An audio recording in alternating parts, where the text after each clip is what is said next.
está entrando no ar. Debate 93.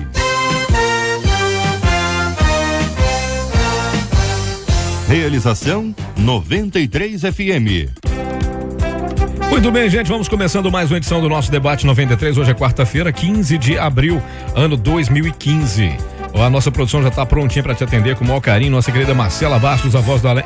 Não, é a Luciana Vasconcelos, a Patrícia Alane, Fabiano Fernandes, Jair Cardoso, toda a nossa equipe de jornalismo, Juliano Medeiros, Helder Fernando, Vanese Rodrigues e apoio sempre da nossa querida Kátia Regina. É que eu não posso chamar ela de voz do além, tá, gente? Então, é que eu errei. Falei, mas só Marcela Bastos. Não pode falar voz do além. Então, são 11h04, estamos juntos na melhor e você fala com o debate.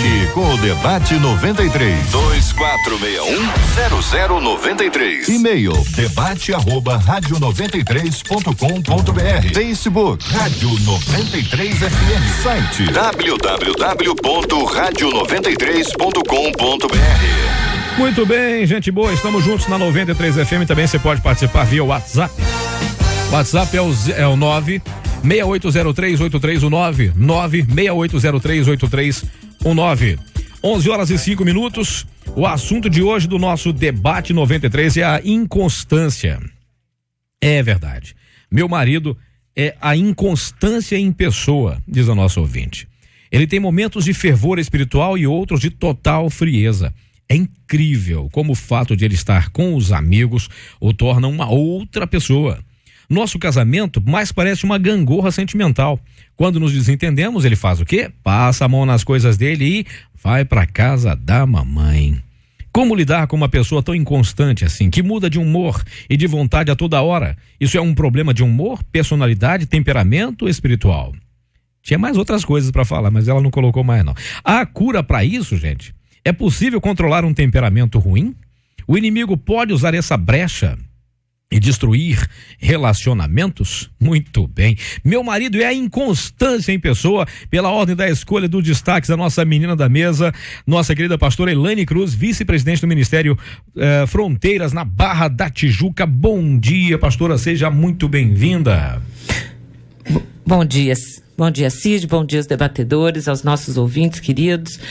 Na verdade, quando a gente fala de inconstância, a gente está falando de uma característica muito difícil para quem está junto e vivencia isso com a pessoa. A pessoa que é inconstante, ela usa, se não for uma questão física, bioquímica, e aí a gente vai estar falando de transtornos de humor, quando a gente elimina essa possibilidade, claro que a gente vai trabalhar mais isso aqui, a pessoa, ela acaba usando a inconstância para o seu bel prazer. Isso é, se não fazem o que eu quero, eu vou ficar emburradinho. Se não fazem o que eu quero, eu vou pegar essa coisa para casa da mamãe.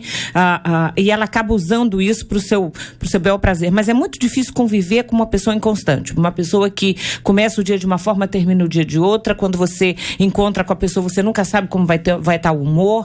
Uma pessoa que lida com as questões dela no cotidiano. Esse é um assunto que aparece muito como psicóloga em consultório, porque é difícil muitas vezes de identificar. A verdade é que essa inconstância, a gente pode começar a trabalhar aqui com 3 possibilidades. A primeira é, de fato, desse cara ter algum transtorno de humor. E aí, hoje em dia, a gente tem na bioquímica, dentro, vários estabilizadores de humor. E são exatamente esse o termo que a gente usa, estabilizador de humor. Isso é, são substâncias bioquímicas que essa pessoa vai tomar e vai estabilizar o humor. E a gente não tem noção do quanto isso é útil para quem de fato sofre de transtorno de humor, especialmente para quem convive com essas pessoas. A segunda é uma questão da criação, né? O que me parece que aqui também está bastante evidenciado quando a mãe até hoje aceita esse cara casado em casa como se, acredito que ele sempre fez isso e ela continua fazendo, enfim. E a terceira, claro, é aquela coisa do uso de uma pseudo-doença que não existe só para que eu me mantenha aí fazendo só o que eu quero. Muito bem, assim nós começamos só estamos pincelando ainda o início do nosso debate 93, que vai ter muito mais coisa aí. Então se prepara aí, você que se encaixa nessa situação da inconstância, qualquer coisinha vai pra casa da mamãe e se segura. Hoje, como é que diz meu pai fala, o coro vai cantar hoje, então segura. Muito bem, Bispo Jaime Coelho, da Igreja Evangélica Edificação em Cristo, muito bom dia, queridão, seja muito bem-vindo. E aí, concorda com a doutora Elaine? Bom dia, Cid, bom dia, ouvintes, bom dia, amados debatedores. Com certeza eu concordo com a doutora Elaine. Essa questão dos estabilizadores de humor é uma situação, uma condição ou um remédio hoje que pode ser usado e as pessoas precisam entender que às vezes é necessário, né, tirar essa demonização da coisa e entender que às vezes é necessário tomar para se equilibrar. E eu tinha até preparado para falar a questão exatamente da criação, porque a criação vai interferir muito também na constância ou inconstância da pessoa. E aí a gente sabe que existem pais, e existem 3 tipos de pais, né? Existe o pai opressor, existe o pai liberal e existe o pai responsivo. O pai opressor vai oprimir tanto a pessoa que a pessoa vai se sentir cada vez mais insegura. E toda a inconstância tem base na insegurança. Verdade. Quando a pessoa é insegura, ela automaticamente vai ser inconstante. Ela não vai conseguir dar continuidade àquilo que ela acredita poder estar fazendo. Até porque ela já nem acredita mais. Isso já foi tirado dela. E o pai opressor acaba arrancando isso da vida da pessoa. Ele vai segurando tanto e oprimindo tanto que infelizmente tira toda a condição de vencer, dessa criança se tornar no futuro um adulto responsável, um adulto autônomo que consegue realmente conduzir as coisas, porque a autonomia nada tem a ver com ser dono de si mesmo. O conceito é totalmente diferente, as pessoas falam no senso comum e acabam levando isso como se fosse a maior verdade, e não é. Autonomia é responsabilidade. Responsabilidade com as normas, mas também responsabilidade com saber pensar. Tem que saber pensar dentro de normas e saber ali mediar uma mudança possível ou não, que não venha tirar o direito da outra. E os pais liberais, por exemplo, que acabam deixando a criança fazer tudo, e infelizmente é uma situação muito complicada, porque a gente vê muitos pais hoje assim, criando seus filhos dessa maneira, perdem depois o controle e depois não conseguem mais controlar. E os pais responsivos que exatamente influenciam nessa área. A criança poder pensar, a criança poder muitas vezes perguntar, porque a inconstância muitas vezes vai estar ligada, como eu falei, na questão da opressão, porque pais hoje dizem não por quê? Não pode perguntar por que não, e o pai diz não porque não, e não existe isso. Dizer não porque não é uma tolice. A criança aprendeu num canal de televisão antigo, passava uns programas antigos, mas por que não é resposta. Exatamente, não existe resposta por que não. E a gente precisa aprender exatamente a caminhar nessa questão da responsividade, de saber realmente colocar nossos filhos a par de uma criação que vai dar a eles a condição de serem seres humanos de verdade, que vão estar conseguindo pensar e conseguindo agir no dia a dia e assim deixando de ser inconstantes. Maravilha. Pastor Eduardo Merencio, da Igreja do Evangelho Quadrangular na Posse, muito bom dia, campeão, seja muito bem-vindo. Bom dia, Cid, bom dia a todos os debatedores. O meu destaque é a pergunta que eu acho que vai radicalizar essa conversa aqui. É um problema de humor, personalidade, temperamento ou espiritual? Eu acho que são os 4 problemas e que um atrai e assevera o outro. Aproximadamente 2.400 anos atrás, pouco tempo. Pouquíssimo tempo, o médico Hipócrates começou a defender uma ideia de que vapores, ventos, mexiam com uma coisa na alma do ser humano que posteriormente veio se chamar de humor. O humor depois veio criar conceitos, e os conceitos do humor vieram a dar naquilo que nós chamamos dos 4 temperamentos hoje. Chegamos à Idade Média, isso foi falado muitas vezes por Shakespeare, colocava isso em suas peças. Há 50 anos atrás, psicólogos defendiam que os temperamentos eram predominantes no ser humano, inclusive mostrando que o seu caráter era dominado pelo temperamento. E a Bíblia diz que não é assim. A Bíblia diz que todos nós temos que ter domínio próprio. Verdade. O meu caráter, a palavra caráter quer dizer a somatória das escolhas do indivíduo. Então, o meu caráter é minha responsabilidade. Nós não podemos colocar no temperamento desculpas para fazer o que quer que façamos. Então nós temos o humor, que forma temperamento, que por sua vez forma personalidade e que por sua vez mexe com o espiritual. O crente, o homem, a mulher de Deus, precisa se deixar trabalhar pelo Espírito Santo e passar a ter a mente de Cristo. Aí ele não poderá mais dar desculpas de que o temperamento fez algo com ele. E muita gente se esconde atrás exatamente dessa questão do temperamento. Não, meu temperamento é esse. Não é bem assim. Peraí, gente. Muito bem, entre nós também está ele, que é... Enfim, dei uma carteirinha de presente pra ele, mas ele riu, ficou assim e tal. Reverendo Edson Nascimento, flamenguista da Igreja Presbiteriana em Maria da Graça. Muito bom dia, reverendo, seja bem-vindo. Bom dia, Cid, bom dia, demais debatedores. Queridos, eu queria trazer algumas questões bíblicas. A Bíblia fala em Provérbio capítulo 1, versículo 32, fala a respeito da questão da pessoa inconstante, fala e chama a pessoa inconstante, né? A inconstância, o desvio dos nécios os matará, e a prosperidade dos loucos destruirá. A prosperidade aqui no sentido de que a certeza, né? Como se fossem os dois extremos que são colocados. E aí tem vários textos. O próprio apóstolo Paulo, quando fala a respeito da questão da igreja, ele fala: não sejamos meninos inconstantes, aqueles que vão de um lado, vão para o outro. Né? O que a gente percebe, e como foi bem colocado, o que leva a pessoa a ser inconstante, e eu queria me ater à questão da criação, até porque a gente vê a mãe acolhendo, né, como foi ressaltada, a questão do acolhimento da mãe, e é difícil, porque a mãe quer ter o filho durante todo o tempo da sua vida, né? E nenhuma nora trata bem o filho como a mãe trata, e a mãe reconhece isso, a mãe sabe isso. E eu posso pensar e até tentar, dentro da questão, imaginar que a mãe é uma terceira pessoa que talvez esteja gerando mais inconstância do que ela gerou na criação do seu próprio filho. Porque certamente essa inconstância vem da insegurança dele, né? Porque a gente vê também as questões espirituais. Ora, está bem fervoroso, várias questões. Então eu penso que talvez não seja uma questão bioquímica, mas talvez seja uma questão da sua própria criação, até porque ele encontra acolhimento no colo da mãe, que é dar acolhimento para ele nesse momento, quando a mãe poderia chegar para lá que ele volta, falar, né? Exatamente, para lá que ela volta. Então esse é o ponto dele, né? Então, se você tem um colo para você voltar, você não vai ter maturidade. A gente está vivendo em tempos onde nós homens, né? Eu falo nós homens, somos a maioria aqui, mas infelizmente não há dentro da sociedade questões que levam a gente a ter maturidade. E aí a sociedade está levando as pessoas a serem cada vez meninos. A sociedade trabalha nessa questão. O casamento está sendo mais tarde, as pessoas não querem assumir responsabilidade. A adolescência está sendo estendida, né? Você vê garotos aí de 28 anos que querem ser chamados de garotos, por isso que eu usei a palavra garotos, que já são homens, né? Vivendo como se adolescentes fossem, sem comprometimento, sem responsabilidade. Infantilização da moral do ser humano. Ele acaba se tornando cada vez mais menino, né? Cada vez mais inconstante. O homem deixou de aparecer. Então, o que eu percebo aqui é um adolescente, que são aqueles que realmente não sabem qual decisão vai tomar. Muito bem, tá, Marcela tá chegando aí, tá na hora de ouvi-la, tá na hora de...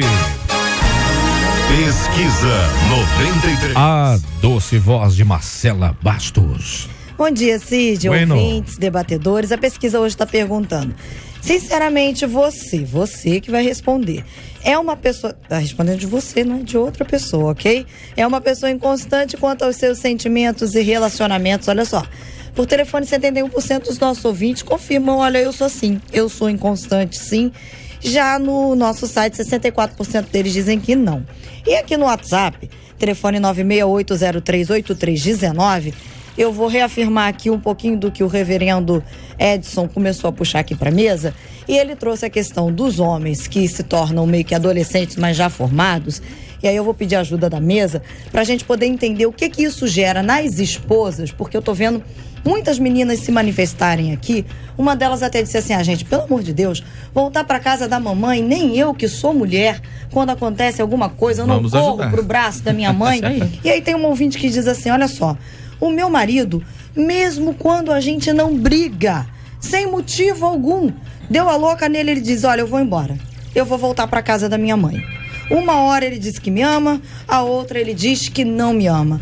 Não dá para entender. Ele sempre está mudando de opinião embora tenhamos a mesma idade, eu sou muito mais madura do que ele e tá ficando muito complicado continuar com esse casamento para frente. E aí eu queria que a mesa explicasse pra gente o que isso gera nas mulheres que estão na outra ponta, porque se o passo é que a mãe acolhe, mas e a esposa que está na outra ponta? Quando a gente fala de maturidade, a gente está falando de algo assim, que é visível. Se você pega uma criança de 6 anos, uma menina de 6 anos e um menino de 6 anos, a maturidade da menina é sempre muito maior do que o menino. Claro que existem as exceções, né? Mas, via de regra, uma garota de 12 anos, acha o garoto de 12 anos, mas muito infantil. Até muito biologicamente moleque. falando, isso biologicamente, né? A menina, até do ponto de vista, ela matura mais rápido. Exatamente. Então, a maturidade da mulher, quando a gente está falando de vida adulta, a gente pode dar aí uma diferenciação de 3 a 4 anos. Então, a mulher tem essa característica. É uma característica da mulher, pela forma Sim. como o cérebro dela funciona. Né? A mulher, ela faz mais... Ela faz... Pelo fato dela ter menos neurônios e ter que fazer mais sinapses, ela acaba observando mais coisas. E essa capacidade da mulher de observar, de ver detalhes, às vezes é muito comum o marido falar, nossa, mas olha que pessoa, não sei o que, ela fala, mas você percebeu isso. Vocês estão falando da minha esposa? É verdade. Estão falando da minha esposa? Ou quando a gente telefona, em 2 minutos, exatamente. Quando o telefone, ela pergunta assim, você perguntou isso? Perguntou? Não perguntei. Mas você não viu esse detalhe? Você não prestou atenção naquilo? Não perguntei porque não perguntei. Como a percepção dela é diferente, e a percepção ajuda na cognição. Não estou dizendo que a mulher é mais inteligente, ela percebe mais coisas. Em compensação, pelo fato do homem ser mais objetivo, ele às vezes, se ele for inteligente, ele usa essa percepção da mulher e se organiza. A mulher é mais sensorial e o homem é mais objetivo. É mais objetivo. Coisas, né? Agora, é óbvio que nessa questão do dia a dia, eu acho que falta muito para nós mulheres aprendermos a criar meninos e meninas de formas diferentes. Pastora, se cria da mesma forma e não é assim, porque a cabeça é outra. Duas síndromes muito atuais que estão sendo faladas, que esse seria o meu destaque, né? Quando nos desentendemos, ele passa a mão nas coisas e vai para casa da mãe, que é a síndrome da porta giratória e a síndrome do ninho vazio. Uma fortalece a outra. Sim. A síndrome da porta giratória é exatamente isso, a questão da volta do filho para casa. Ele está sempre voltando, sempre regressando, sempre retornando. E aí, por que eu falo que uma fortalece a outra? Porque a síndrome do ninho vazio está ligada a pais que não estabelecem projetos. E um dia os filhos vão embora. Todo pai precisa saber disso.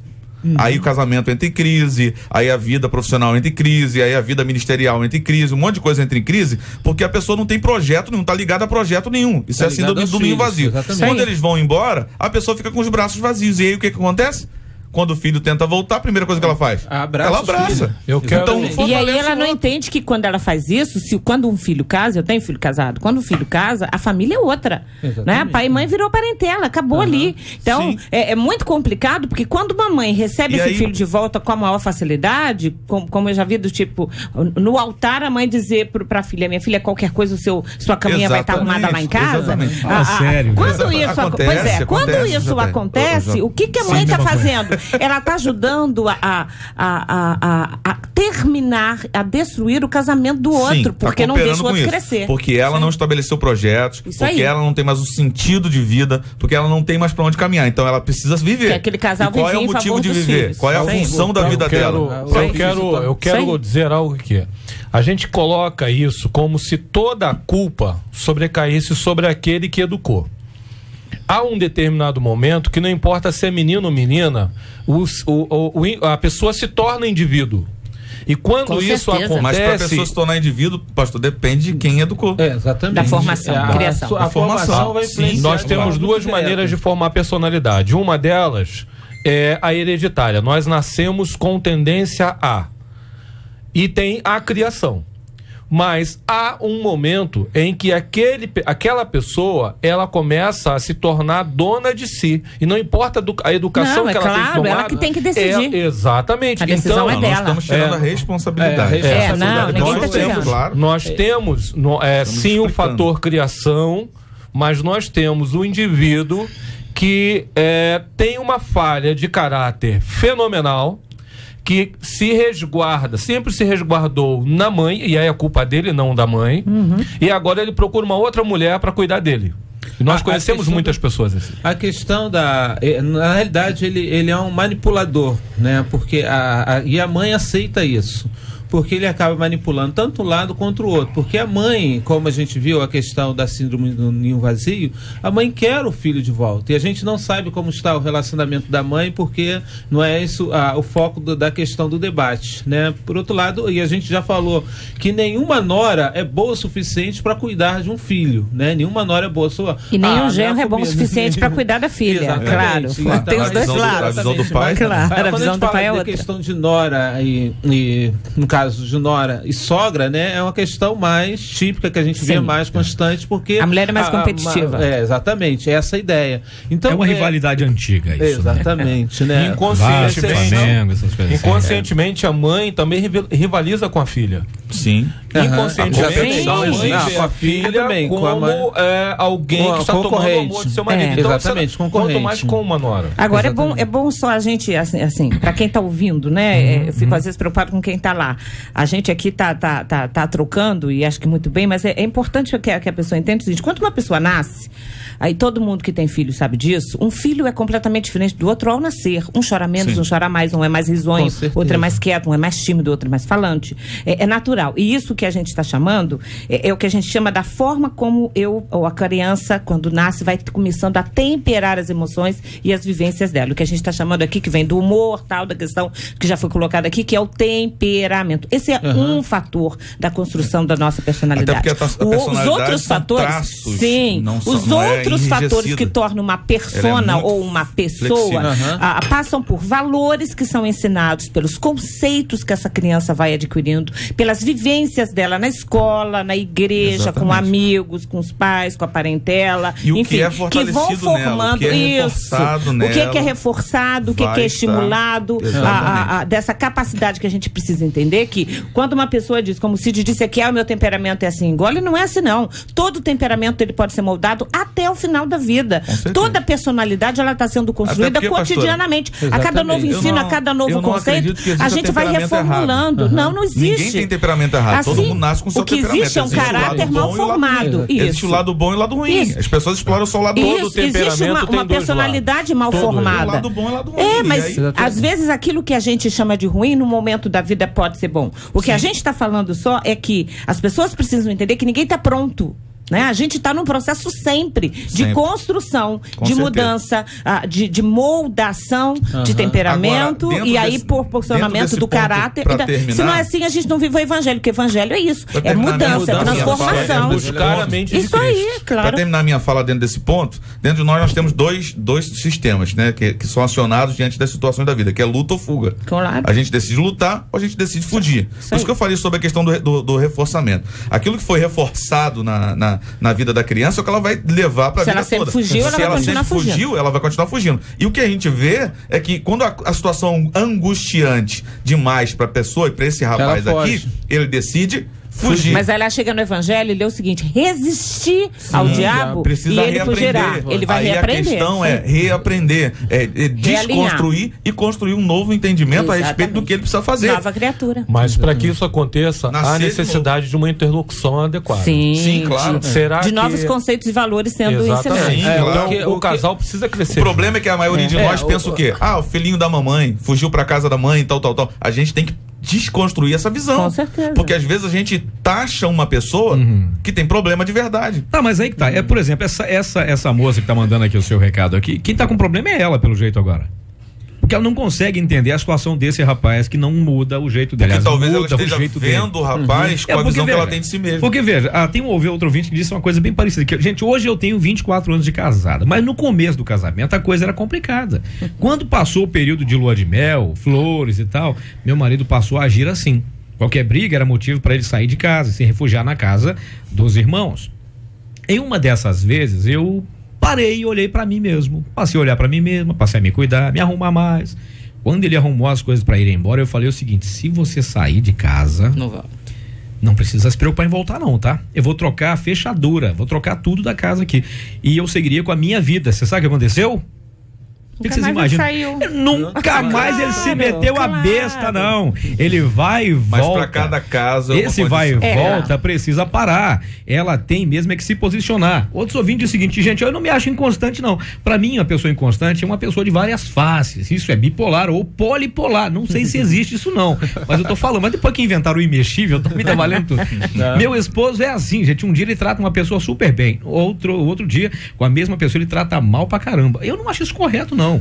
Mas esse é o meu jeito de pensar. Outro vez seguinte falou aqui, ó, eu conheço algumas pessoas que são assim, mas sinceramente dá um nervoso ficar perto, gente, traz angústia. Só Deus para preencher essa dificuldade, que se chama falta de amor próprio e confiança em si. Uma outra ouvinte coloca assim, gente, ó, ô Cid, fala meu nome não, mas a minha sogra faz isso aí que vocês estavam falando, nem precisa a gente brigar não, mas ela chega e fala assim, ó, qualquer coisa meu filho, teu quartinho tá aqui, viu meu bebê? Isso me estressa, gente, ela fala isso na minha cara, aqui, ela fala isso na minha cara, por isso nós vivemos em pé de guerra, eu e minha sogra. Ela diz que eu não presto, que eu não deixo com que ela veja o filho dela, sendo que ele não procura muito a ela por esse motivo. Ela sempre faz isso, gente. Eu nunca fiz nada de mal pra ela. Eu não sei o que fazer. Porque ele é extremamente decepcionado com ela e não quer nem mais ir lá.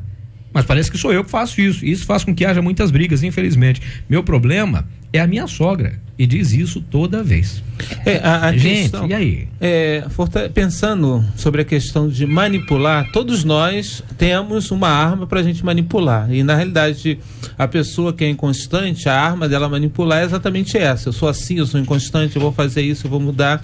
Então cabe a gente quebrar essas armas, né? Como nós vimos aí da questão da ouvinte. Chegar, você faz, e no caso poderia ser também a mãe. Olha, meu filho, me desculpa, você está casado, você resolve a sua situação com ela. Aqui em casa você não entra nessa situação, você resolve lá com ela, vocês conversam, sentam e conversam e a gente pensa nessa possibilidade de você vir de forma definitiva, mas ficar essa questão, quer dizer, precisa ser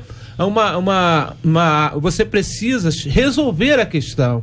O problema é que nós não estamos muito interessados em resolver a questão, né? Falando sobre essa questão de ser adolescente ainda, e a gente tem percebido, falando sobre a questão dos homens, né, que amadurecem, levam um tempo maior para amadurecer, a própria criação do homem, ela leva a isso. Por exemplo, o homem normalmente ganha um carrinho de brinquedo. Então o homem tem um carro, acho que continua a brincadeira dele. A mulher ganha o quê? A filha ganha uma bonequinha. Então, quer dizer, a questão de amadurecer para ser mãe, então toda essa formação, isso influencia. Enquanto a gente não pensar sério com relação a isso, a gente vai ter ainda sempre homens crianças, homens bebês. A gente vai ter dentro da questão da sociedade em si, porque a sociedade ela trabalha isso e lamentavelmente, né, pro homem isso fica muito cômodo, né? E aí entra assim, um lado muito importante, que até o nosso amado pastor que estava falando, o pastor Eduardo, estava falando sobre a questão espiritual, porque também nós não podemos esquecer disso. Claro. Mas o grande lance do inimigo, que até a pergunta que ela faz no final,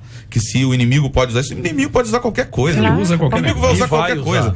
Só que ele sabe muito bem que o mundo espiritual é regido por princípios. E aí a Bíblia diz que o homem inconstante não vai receber coisa nenhuma. O homem de ânimo dobre, inconstante em todos os seus caminhos. Não pense tal homem receber de Deus alguma coisa. Não vai receber coisa nenhuma. Enquanto for menino não tem direito à herança. E assim por diante. Então o inimigo acaba pegando isso. E aí a grande questão da inconstância é viver uma vida sem frutos. Não tem como ter frutos, viver vitórias, viver promessas inconstantemente. Agora, existe uma questão aqui que eu acho que, assim, pra gente, né, fechando bem o que a gente está colocando, eu acho que vale a pena sempre a gente eliminar a questão bioquímica.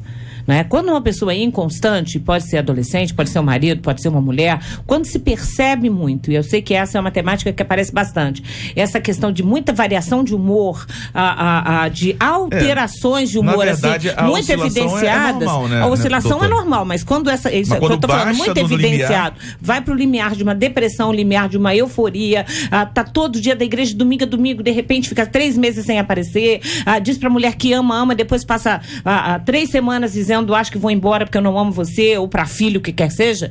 Quando essa alteração é muito grande, vale a pena procurar um neurologista, um psiquiatra, até um clínico geral. Vale a pena procurar o seu médico, fazer alguns exames, há exames específicos que mostram isso. Não é um remédio também que qualquer um vai comprar na farmácia e achar que vai estar tomando um calmantezinho e vai ficar bem. Não é uma questão de calmante, é importante que isso fique claro. A pessoa acha assim, tô nervoso, vou tomar calmante para ficar bem. Não é isso, porque depois deprime pior. Que essa é a minha preocupação. É um estabilizador. Tentar tem que ser... deixar claro que a questão da oscilação não é um problema. Todos nós oscilamos. Todos nós oscilamos. Todos nós oscilamos. Aquele o que é o problema? É a frequência? Varia a frequência. Só que geralmente... entre a baixa e a alta fica ali oscilando. Se está abaixo do limiar da baixa, já está entrando num quadro depressivo. Entra a questão da frequência, mas entra a questão do tempo, do período. Quem tem oscilação de humor, esse período, se a pessoa for anotando, quem convive com ela vai anotando, ele é bem delimitado. É 3 semanas, 2 semanas, são 6 horas, vai variando de pessoa para pessoa. Então, esse período, ele é regular. Esses momentos de tô em alta, tô na euforia e tô na depressão, eles são regulares. Então, dá pra pessoa ir anotando, depois de uns 2, 3 meses, começa a perceber. Mas tem um gatilho pra isso? Procurar um profissional. Pode ter um gatilho. Não, pode ser. Cada um tem o seu gatilho. Cada um tem. Existem vários gatilhos. Na grande maioria das vezes, é comprometimento bioquímico. Então, pode ser uma questão vivencial, uma pessoa passou por uma situação. Pode desequilibrar você, não me desequilibra. É pessoal, mas há gatilhos específicos que um médico vai ver muito bem e vai estabilizar. Marcela Bastos, e aí, Marcela? Então, eu queria ampliar aí também mais um pouquinho. A doutora falou sobre essa questão, observou da questão patológica ou não, porque o que eu estou observando aqui é que durante um tempo, e até em muitos debates aí, a gente sempre tinha essa questão recaída muito sobre as mulheres, caída sobre a questão hormonal da TPM, que a mulher era muito mais inconstante.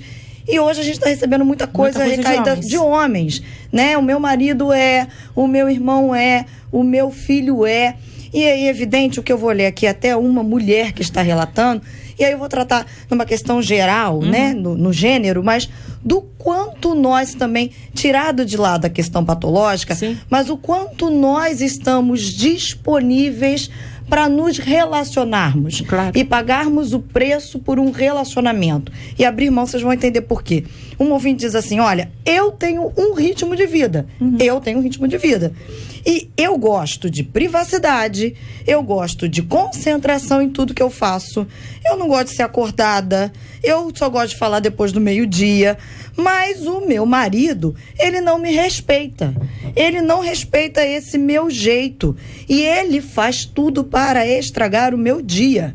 E aí, quando eu explodo, ele diz que eu sou inconstante. E ela pergunta, isso procede? E aí a gente para pensar, o quanto ela não abre mão e o quanto talvez esse marido também não abra mão. Ou seja, vai haver o entendimento, o quanto das duas partes, o quanto eu como indivíduo estou querendo me relacionar e aí vai entrar, o diabo pode atuar? Tem um teórico, Steinberg, que é um psicólogo, que ele fala sobre a subteoria do amor, que ele diz exatamente isso. O amor só vai continuar se eu ainda perceber que eu posso mudar o outro. Quando eu descubro que eu não posso mudar o outro, acabou o amor, filho. Quando você descobriu que quem você amava, você era importante pra ele, porque essa questão é a importância que você ocupa na vida da pessoa. Se você descobriu que você era importante pra ele, fazia bem pra ele, ajudava ele a mudar, ajudava ele a pensar, ajudava ele a conquistar, e etc, você conseguiu construir um relacionamento muito mais duradouro. Agora, quando você descobre, filho, que você já não faz mais diferença, aí deu ruim. Aí dói. Agora, toda relação é dialógica, né? E tudo que a gente está falando aqui, falta um diálogo. Falta diálogo entre essa mulher e esse marido. Falta diálogo entre esse último casal que a Marcela leu aqui. Diálogo. Aquela questão de, primeiro, ninguém casa com alguém que é igual. Até porque não daria certo, o casamento seria uma loucura, né? Eu, Elaine, casado com outra Elaine igual a mim, isso ia ser complicado. Ninguém ia se aguentar, né? Agora, falta diálogo, falta observação. Um relacionamento desse já teve um namoro lá atrás, teve noivado lá atrás. Você observou o que durante esse período? Doutor, a partir do casamento, quais são os acordos, né? O que as pessoas conversam? Essa sogra e nora, qual o problema de uma nora sentar com uma sogra e com um filho e falar, olha, quando a senhora faz isso, me machuca. Essa sogra até diz, minha filha, mas quando você faz isso também me machuca. E esse filho dizer, mãe, eu volto por... Sabe? Falta diálogo nas relações. As pessoas precisam se colocar, as pessoas precisam aprender a ouvir e literalmente, dentro de um casamento, ponderar qual é a minha ação, o que eu espero de você. Não na hora da briga, mas conversando. Há níveis de diálogo. Claro. Há casais em que um é adulto e o outro é adolescente. Sim. E como é que nós identificamos isso? O adolescente, ele tem características na sua fala. O adolescente tem aquela questão do ciúme, do só vou se você for. Tem aquela questão de você é só minha. Possessiva, né? Só que isso já acontecia no namoro, mas no namoro era bonitinho. Sim, exato. Né? Mas e depois do casamento, como é que fica? O problema, e principalmente no meio do cristão, a pessoa tá doida pra casar pra não pecar. Isso aí. E aí ela perde algumas peneiras que deveria passar pelo seu relacionamento. Então lá no namoro, ela deveria ter visto que ela não está conversando com um adulto como ela. E aí depois reclama que casou. E a pessoa... ela de repente se mostra como se mostrava no namoro, porque ninguém consegue esconder o que é por muito tempo. Com certeza. Se a pessoa diz, em 6 meses eu namorei, novei e casei, está com um problema. Porque ela pulou algumas etapas que ela deveria conhecer a pessoa. Então, às vezes, o nível da conversa no casamento é totalmente desfavorável. Então, quando eu digo que é um problema de interlocução, a pessoa que é mais amadurecida, ela deve conduzir a conversa, de forma a proporcionar que o outro também cresça e chegue ao nível dela. Isso pode levar anos. Uma terapia pode levar muitos anos. Na verdade, se torna uma mãe rígida com filho pirracento, né? Na verdade, num casamento saudável, o que você espera? Relacionando-se todo dia. Num casamento saudável, o que você espera? Primeiro, que se preserve e se respeite a individualidade de cada um. É óbvio, né? Mas num segundo momento também, que tenha sempre, pelo amor, pela história, essa possibilidade de se ver mudado pelo outro e de, acima de tudo, querer mudança. Agora, tem muita gente que diz assim, você casou comigo assim? Você sempre assim? Vou morrer assim? Você já sabia quem você estava levando para casa. Porque aí a pessoa perde aquela possibilidade que todos nós temos de mudança. Você tem que saber que você pode lutar. Você pode lutar. E você pode mudar. E o outro só muda se ele quiser. Tem um amigo meu que escreveu um livro agora, porque todo mundo escreve um livro dizendo como não lutar, como não brigar. Como não brigar, como não brigar, como não brigar. Ele escreveu um livro Como Brigar. Isso aí, tem que saber. Por quê? Porque todo mundo tem que saber. Briga, cara. E todo mundo tem que saber que pode lutar. Eu tô achando o pastor Edson muito quietinho hoje, claro aqui que não eu tô achando que ele não tá brigando hoje, o reverendo Edson. A grande questão da fuga... Já tô terminando, pastor. Eu tô achando eles dois muito quietinhos, esses dois lá de cá. A grande questão da fuga é que você logo chega à conclusão de que eu não consigo lutar. Às vezes o outro lado é tão forte, tão forte, tão forte. É como pegar me colocar num ringue de MMA e botar pra lutar contra o Minotauro, um camarada que vai me estraçalhar. Então é melhor fazer o quê? O que é mais inteligente? Fugir, filho. A questão, por exemplo... Ou nocautear logo, né? Mas, enfim. A questão da luta, uma coisa que o apóstolo Paulo coloca, e eu acho interessante quando ele fala lá no seu discurso final, combati o bom combate, né? Então a gente precisa entender que existe combate bom pra gente combater. A gente não pode brigar por tudo. Isso não vale a pena. E essa questão talvez é uma questão que atrapalha muito o relacionamento, porque as pessoas querem brigar sempre. E existe combate, por isso o relacionamento ele precisa de uma acomodação, de maneira em que eu vou abrir mão de algumas coisas e você vai abrir mão também de algumas coisas. Então, enquanto os dois estão prontos para brigar o tempo todo por tudo, né, eles acabam não tendo razão, ambos não tendo razão, porque nenhum quer abrir mão. Exatamente. Então, esse talvez seja um dos problemas. Então, talvez eu não compraria o livro do seu amigo de brigar, porque eu não gosto de briga. Eu compro porque para mim eu acho que existe bons combates. Então você precisa ter tempo para poder falar exatamente qual é o pensamento. Não, entendi. Mas a questão o que a gente precisa ver no relacionamento, essa questão desse homem nos leva a pensar num personagem bíblico chamado Pedro, né?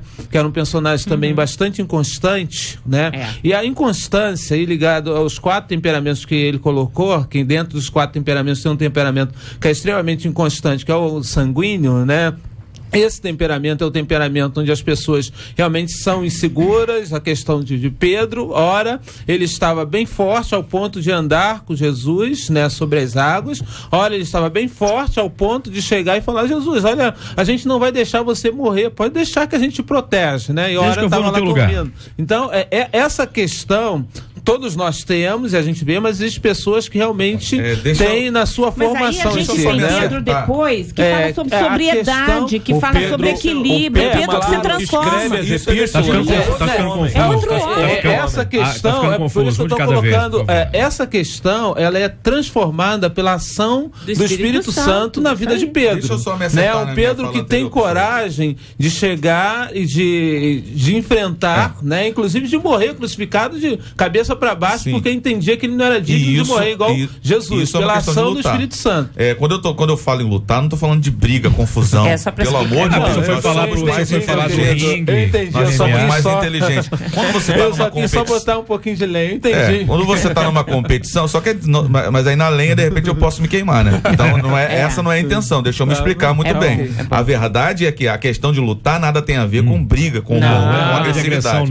A questão é decidir conquistar, decidir. A gente precisa, se a gente for falar, como é que a gente luta pela sua carreira, luta pela sua família, nesse sentido. Agressividade nada tem a ver com espancamento, com ódio. Não tem, com ódio, nada tem a ver. A agressividade vem da libido. Se você não tem proatividade, você não conquista nada. Mas isso tem uma mãe aqui que foi muito proativa. Teve uma mãe que foi muito proativa. Eu gostei desse aqui. Gente, é o seguinte, no segundo ano do meu casamento, eu tive uma briga com a minha esposa. Sabe o que aconteceu? Eu fui pra casa da minha mãe. A mãe mandou ele de volta. Ela me botou pra fora de casa. Parabéns pra essa mãe. E dizendo assim, você quis casar, agora você vai ficar junto com a tua esposa. Sabe o que aconteceu, gente? Nunca mais eu fiquei de palhaçada, como dizia a minha mãe. Parabéns. Aprendeu a brigar. O camarada que falou isso? Foi um homem. Ele foi. Vou dar até nome. Não, vou dar nome não. Mas tem nome de Napoleão, mas não vou falar não. Tem nome de Napoleão. Gente, é o seguinte, nós já estamos caminhando aqui para o final já do nosso debate, mas temos aqui alguns destaques ainda. O bispo Jaime escolheu, quando nos desentendemos, ele passa a mão nas coisas dele e vai para casa da mãe. Nós já falamos um pouco sobre esse assunto. Sim. E logo depois aí vem a pergunta da nossa ouvinte, como lidar com uma pessoa inconstante que muda de humor e de vontade a toda hora. Também já demos uma pincelada no assunto e o pastor Eduardo escolheu, isso é um problema de humor, personalidade, temperamento ou isso é espiritual? Tem outros nomes que outras pessoas colocariam, até escutei alguns nomes que as pessoas colocariam, mas eu não vou falar de frescura, não vou dizer nada disso não. Mas e aí, quando ele se desentende, vai para casa da mãe, aí como é que se lida com uma pessoa desse jeito, gente? Como é que se lida com uma pessoa desse jeito? Ele trata essa pessoa como doente? Trata essa pessoa como alguém que tá só sob influência de um momento difícil ou fácil demais, ou de repente é conveniente para ela fazer assim, porque todo mundo vai ficar com peninha. As situações que a gente tem que de repente dar mesmo tratamento à pessoa. Eu acho... encontra a pessoa no corredor, a pessoa vai falar comigo, e aí, cara? Aí de repente passa a pessoa no corredor, e aí, irmão? A pessoa vira a cara pra mim. Quer dizer, eu continuo fazendo isso ou dou o mesmo tratamento pra ela aprender a respeitar um pouco os outros? Quer dizer, ninguém tem nada a ver com o mau humor dela. Como é que funciona isso, gente? Biblicamente falando, a Bíblia diz, a ninguém troqueis mal por mal, né? Segundo o exemplo que você acabou de falar, mas vence o mal com o bem. De maneira nenhuma eu posso retribuir o mal para outra pessoa.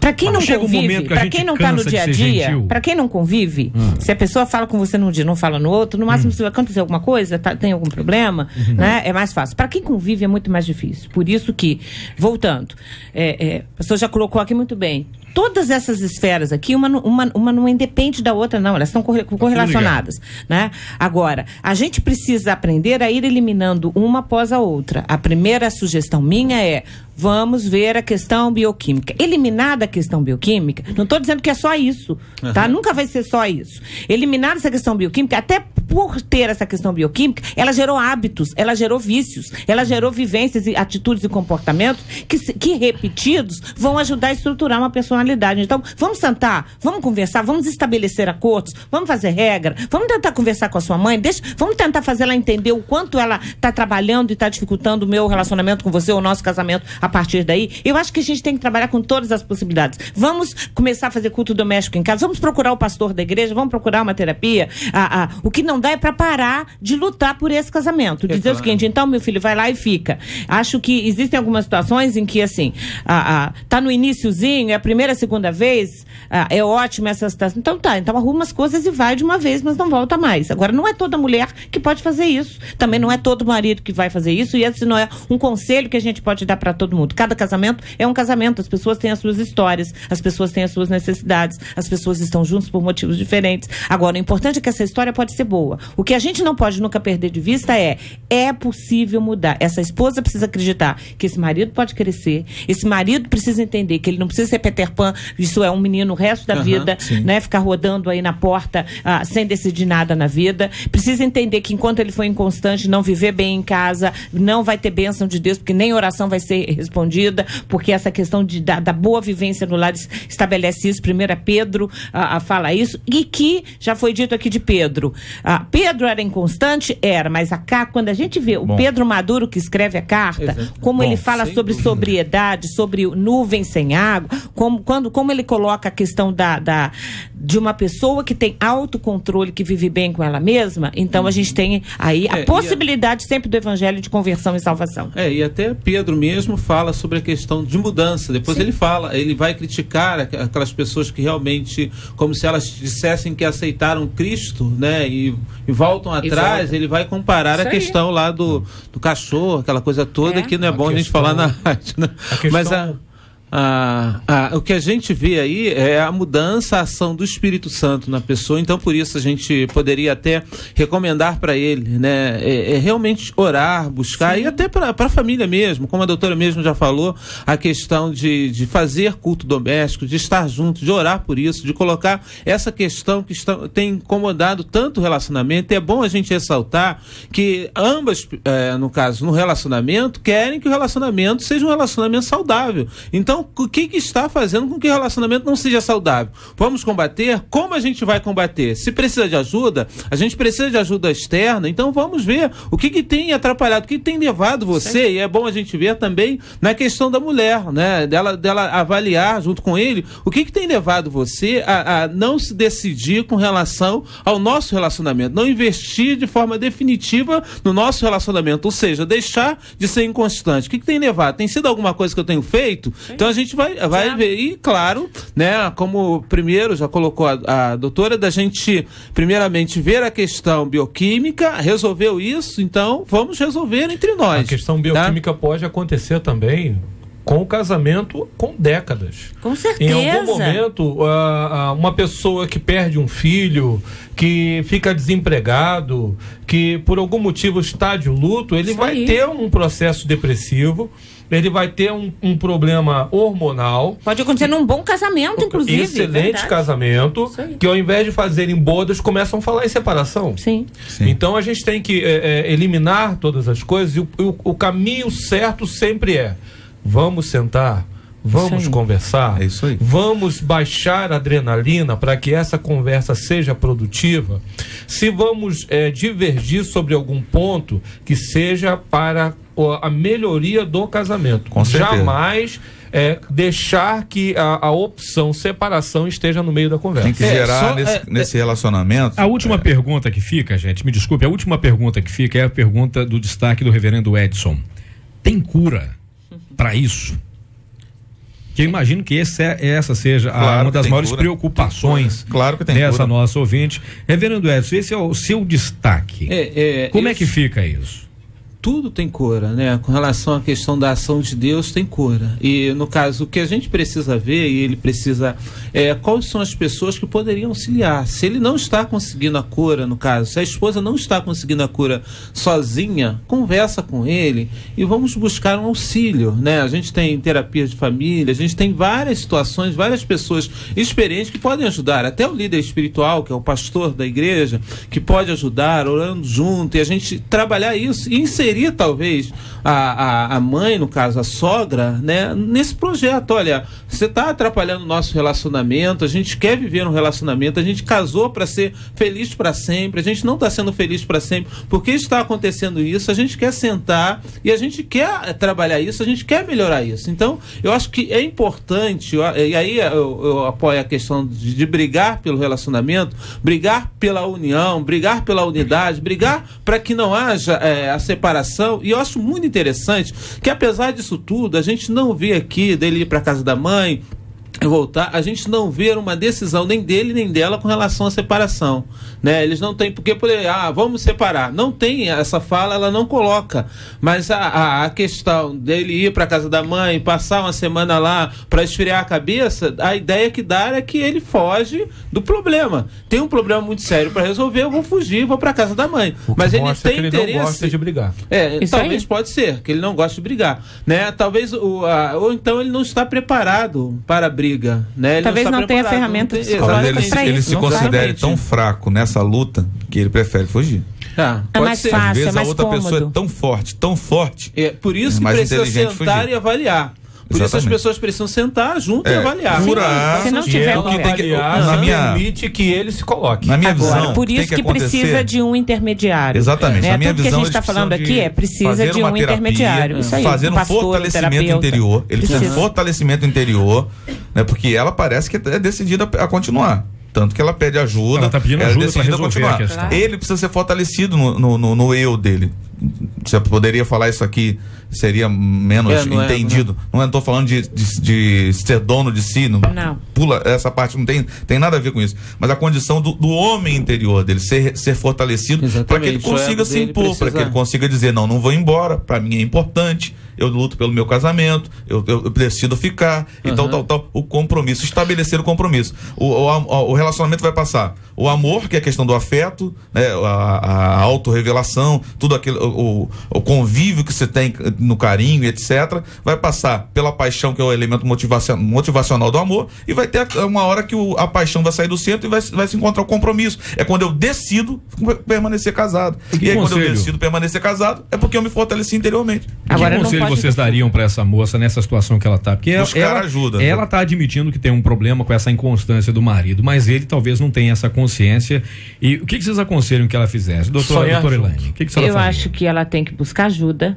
Ela coloca aqui uma questão que a gente acabou não colocando, a questão dos amigos que influenciam. Então, essa questão de amizade é uma questão bastante séria, destrói muitos casamentos, muitos relacionamentos, especialmente quando a amizade é só de um lado e nunca é do casal, e não existe casal que vá dar certo se a mulher tem as amigas dela, ele tem os amigos dele, e esses amigos não se relacionam com o cônjuge. Então, na verdade, ela tem uma série de questões que ela precisa ver.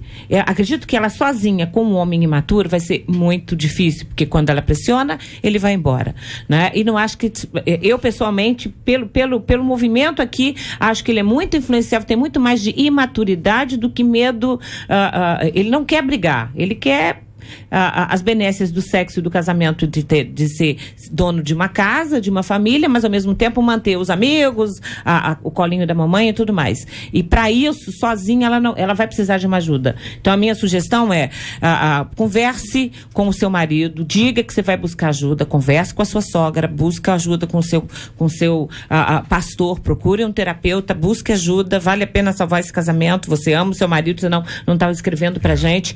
Agora, amadurecimento é algo opcional. A pessoa tem que ser convencida que precisa amadurecer para começar a tomar as decisões corretas. Reverendo Edson.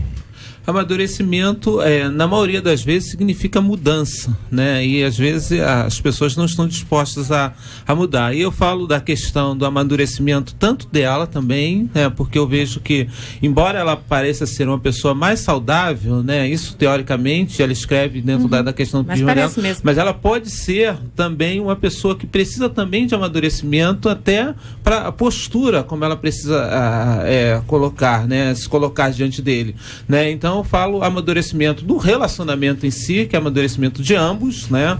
Amadurecimento dela também, no sentido de qual tem sido as armas que ela tem utilizado que tem deixado ele impotente, né? Diante do relacionamento em si, né? Por isso eu continuo insistindo, porque às vezes a ideia que dá, né? E a gente não vê assim o tema da discussão, a ideia que dá é que o silêncio dele é exatamente ir para a casa da mãe, o silêncio dele é estar com os amigos, o silêncio dele é como se fosse essa questão. Eu não tenho arma para brigar, então me silencio, vou para casa da minha mãe, quando as coisas baixarem, as coisas voltarem, né, baixarem, eu volto. Só que isso não resolve nada. Exatamente, não resolve, só adia. Pastor Eduardo. Bom, ela precisa ter em mente, essa esposa, que a Bíblia, quando diz educa o menino no caminho que ele deve andar, está falando especificamente para o menino, Porque a adultos não se educa mais. A adultos nós damos informação, nós instruímos, e o adulto vai acolher essa informação ou não. Isso aí. Então ela não deve ter uma postura daquela que educa, ela tem que ter muito cuidado ao falar com esse marido para não parecer que é a mãe dele que esteja falando. Ela tem que, mesmo com toda a razão que tenha, tratá-lo como um homem adulto, falar como a um adulto. Dar a ele novas informações, porque a Bíblia diz: transformai-vos pela renovação do vosso entendimento. Não é por uma reeducação. Se ele é um homem adulto, ainda que com algumas atitudes de adolescente, ele é adulto. Ele é alguém que não se educa mais. Então ela precisa ter uma postura muito bem colocada, de forma que esse rapaz não se sinta tratado como um menino e, portanto, venha também se comportar como um menino. Responsabilizado, né? Reverendo Bispo Jaime.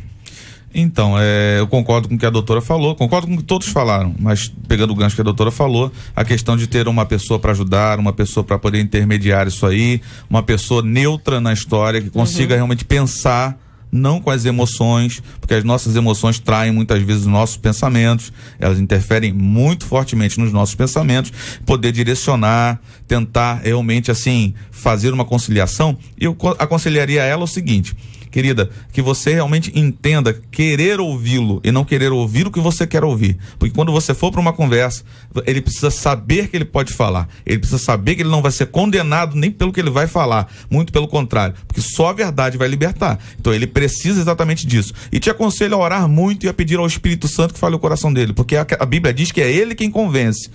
As suas palavras não vão convencer, as palavras do terapeuta não vão convencer, muitas vezes a palavra do pastor não vai convencer, mas o Espírito Santo convence o homem da justiça, do pecado e do juízo. Marcela Bastos. Sinceramente, então, você é uma pessoa inconstante quanto aos seus sentimentos e relacionamentos. 71% dos nossos ouvintes por telefone afirmam que são sim. Já no nosso site, 63% deles não são. E eu quero lembrar que você pode participar daquela campanha que a gente lançou ontem, que é o Meu Pastor no Debate 93. Você tem vontade que o seu pastor participe aqui da mesa do Debate 93? Escreve pra gente, debate@radio93.com.br. Indica o seu pastor, diz o nome dele, o nome da igreja, passa os dados dele, o telefone, que a gente possa entrar em contato com ele. Quem sabe aí, você e toda a sua igreja vão poder ouvir o seu pastorzão aqui com a gente no Debate 93. Já imaginou, gente? Já imaginou? Olha aqui. Gente, eu sei que o ciúme é um dos piores sentimentos que pode existir em qualquer relacionamento. Mas saber disso não é o suficiente para me fazer deixar de sentir. Eu não sei explicar, só que não me sinto bem em ter que dividir a atenção de quem eu amo. E isso inclui amigos. Eu sou criticado demais por isso, viu? O que fazer com o sentimento de posse daqueles que amamos? Ou de fato, de ser uma pessoa ciumenta e possessiva significa que eu sou doente emocionalmente? Será que algum dia eu consigo deixar de ser uma pessoa ciumenta? Qual o caminho para construir relacionamentos sadios sem ter que prender as pessoas ao meu lado? Esse e outros assuntos amanhã, a partir das 11 horas da manhã, em mais uma edição do nosso Debate 93. Pastor Eduardo Merencio, muito obrigado pela sua presença. Até o próximo, campeão. Muito obrigado, Cid. Eu quero agradecer mais uma vez a oportunidade, mandar um abraço para a Igreja Quadrangular da Posse. Lembrar o nosso pessoal que no dia 25 nós teremos o primeiro intercâmbio de adoradores com dança e contamos com todos lá.